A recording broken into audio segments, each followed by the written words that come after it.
Hey everyone, welcome back to my channel. I hope you guys had a great new year. This is the time of year where everyone's starting to set out on their health and fitness journeys and they're starting to make promises to themselves about the person they're going to become this year. But let's face it, you've probably had years of trying the same New Year's resolutions again and again and not following through with them in the long term. So today we're going to cover some of the most common mistakes people make when it comes to their New Year's resolutions and how you can navigate them better to succeed in the future. If you're excited by this video, don't forget to subscribe and give the video a thumbs up. Now let's dive into it. First up, let's talk about the D word, dieting. Dieting is a great idea. Giving yourself a set period of time, maybe 6 to 12 weeks to work on a goal of losing weight and improving your nutrition can be really helpful for people so that they can see a light at the end of the tunnel.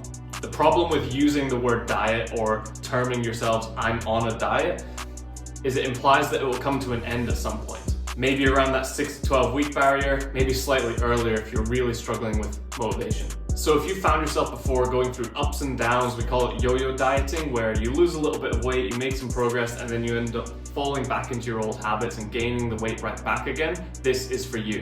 A frame that's really nice to use is improving my relationship with food or working on making healthier choices. Both of those don't have a defined end date. Process focused, i.e. I'm doing this consistently. Ultimately, they don't set an end date so they can be used forever. We know that long-term nutrition changes come from a strong identity change. So if you're always viewing yourself as the person who's trying to go on a diet again, you'll consistently fall into that 6 to 12 week trap where you regress and fall back and gain the weight back. If you start to identify as the person who is improving their food relationship and making healthier choices on a daily basis, you'll continue that cycle for a much longer period of time.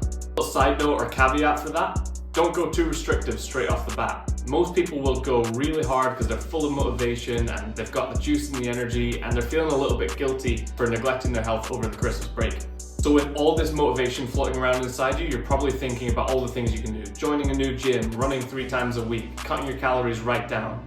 It's great to think about that right now whilst you've got the perfect amount of motivation, but that won't always be there. So what you need to think about is setting more maintainable goals. A question we like to ask our clients is, how many workouts could you commit to on your busiest week?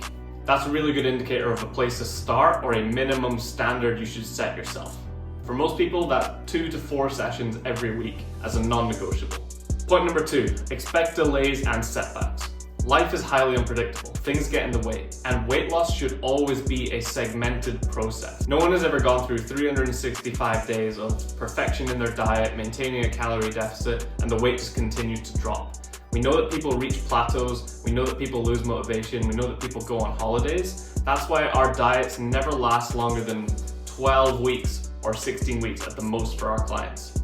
Even our most dedicated clients hit plateaus and experience a lull in motivation, which is why we should view it as a segmental process. And long-term calorie deficits can impact your health in negative ways. That's why we always treat it as a segmented process. We go through a focused period of reducing our calories and bringing our body weight down, then we stall and maintain for a little bit of time. Then we'll talk about going into another calorie deficit and step our way down slowly rather than plummeting and racing to the bottom. It's unsustainable, it doesn't work. Now, when it comes to setting up our goals and intentions for the year, most people will think that they can do this perfectly year-round, and it's an unrealistic belief to hold for yourself. The problem is, 2 to 3 weeks down the line, you run into a social occasion or you have a busy week at work and suddenly your nutrition goes out the window.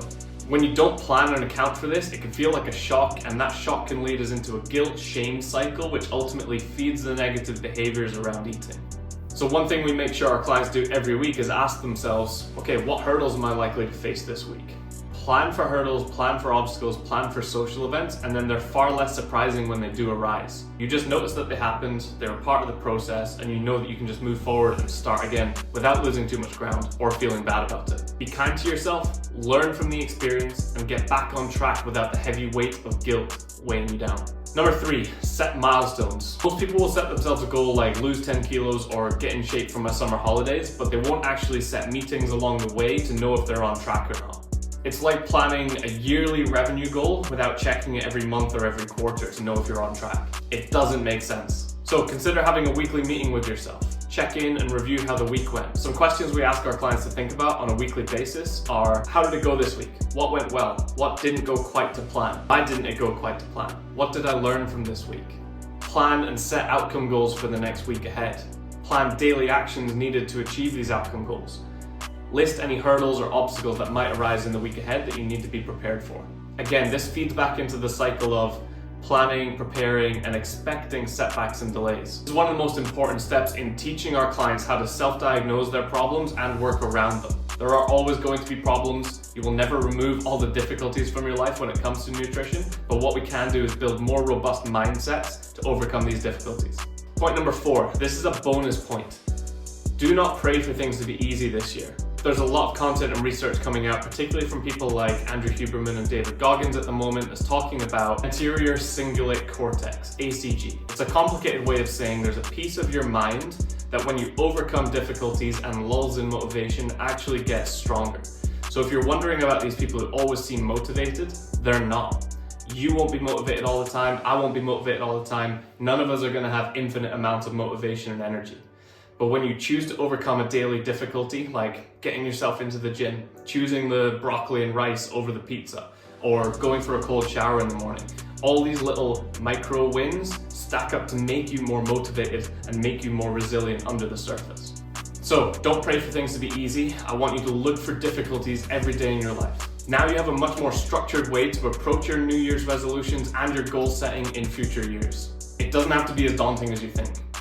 These 3 tasks can take 20-30 minutes at most of really focused effort and writing it down. Remember, it's all about making difficult decisions every day, expecting and overcoming challenges without guilt, and setting regular, achievable milestones for you to stay on track and be successful this year. One final point to make for you guys. Remember, it takes more energy to worry about doing the task than to actually just go and do it. So if you're procrastinating, if you're dwindling and you're not sure what to do and you're overthinking it, just go and take action. If you fail, the worst thing that could happen is you learn a lesson and you course correct for the next time.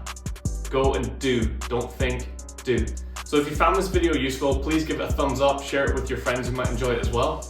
And as always, subscribe to our channel for more content like this to help you with your nutrition and weight loss progress. If you have any other tips or experiences to share, I'd love to hear them in the comments below. Until next time, take care and stay motivated on your weight loss journey.